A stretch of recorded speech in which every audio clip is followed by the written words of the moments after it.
ఇది నా 2016 pick. Without proper diet కానీ ప్రాపర్ ఎక్సర్సైజ్ కానీ చేయకుండా ఉన్న రోజులవి.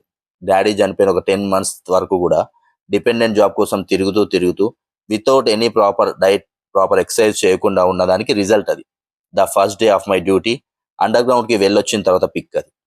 నువ్వు నా లైఫ్ ఇంతే, నా జెనెటిక్స్ ఇంతే అని ఇలానే మెయింటైన్ చేస్తే నీ తర్వాత వచ్చే నీ నెక్స్ట్ జనరేషన్ జెనెటిక్స్ని ఇంకా దరిద్రంగా చేసిన వాడివి అవుతావు. డిఎన్ఏని మార్చలేం, కానీ అది ఎలా పనిచేయాలో ఖచ్చితంగా మార్చొచ్చు. మన నెక్స్ట్ జనరేషన్ హెల్త్ని కూడా డిసైడ్ చేయొచ్చు.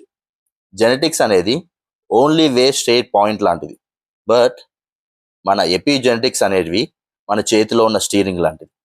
అది ఎలా మార్చొచ్చు అంటే ప్రాపర్ ట్రైనింగ్ ద్వారా, హెల్తీ హ్యాబిట్స్ ద్వారా, హెల్తీ ఫుడ్ హ్యాబిట్స్ ద్వారా దాన్ని ఖచ్చితంగా మార్చుకోవచ్చు.